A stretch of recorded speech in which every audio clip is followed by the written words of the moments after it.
Tired of dropping your phone or struggling to prop it up? Meet the PopSockets phone grip with expanding kickstand in black, your new must-have accessory. Don't miss out. Grab yours today. Click the link in the video description to shop now on Amazon. Andrew Neil erupts at Donald Trump and says president doesn't give a damn about democracy. Andrew Neil has blasted Donald Trump, claiming that the president cares little for the values and beliefs of the United States. Writing for the Daily Mail, the veteran broadcaster detailed the journey he had been on since the U.S. election, which has seen him willing to give the former Apprentice host the benefit of the doubt to feeling as if he is an unprincipled, narcissistic charlatan. Neil wrote, perhaps second time round, Trump would be a bit more mature, a little less unpredictable, somewhat more aware of the dignity the presidency should embody, more focused on his legacy than the next day's headlines. Well, how wrong can you be? The last 7 days have confirmed what those of us prepared to give Trump the benefit of the doubt have, in our heart of hearts, always feared, that he is an unprincipled, narcissistic charlatan. Don't miss. Trumpsession fears mount as U.S. economy choking, and people will lose jobs latest.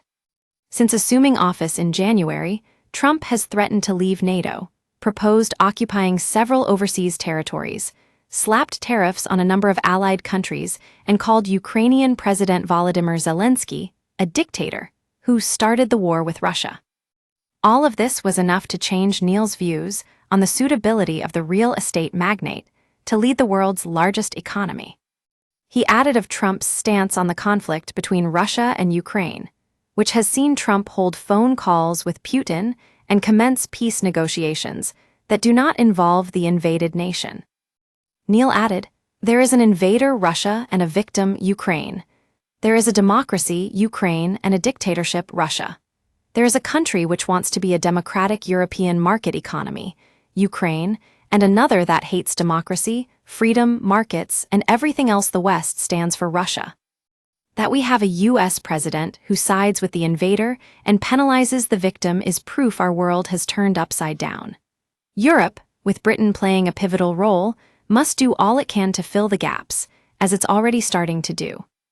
Don't miss. Fuming Andrew Neil erupts at J.D. Vance over random country jibe latest, who wants to be millionaire winner's £80,000 earnings taken back after past exposed latest.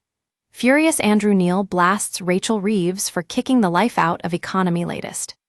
We use your sign-up to provide content in ways you've consented to and to improve our understanding of you. This may include adverts from us and third parties based on our understanding. You can unsubscribe at any time. Read our privacy policy. The approach to Ukraine, which has been at odds with the vast majority of European NATO members, has called into question the reliability of the U.S. as the main player in the defensive alliance.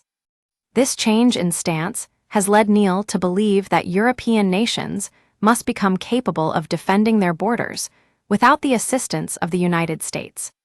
He said, whatever happens, Europe, even if Trump comes to his senses, must prepare for a future without America. It was already starting to realize as much before Trump pulled the rug from under Ukraine. It can now be in no doubt and must rearm accordingly. He concludes that forcing a Ukrainian capitulation to Russia, which could see Putin grasp more of the nation than he could have believed possible just 2 months ago, will solidify Trump's status as somebody with little regard for democracy. He concluded, there is a difference between peace and capitulation. When it comes to Ukraine, it is not clear Trump knows the difference. What can he care of democracy in Ukraine when he encouraged the mob to overthrow the result of a democratic election in America? Those of us who wished for better should have known better. It was on January 6, 2021, that the real Trump was in view for all to see. He did not even try to hide from us what he was.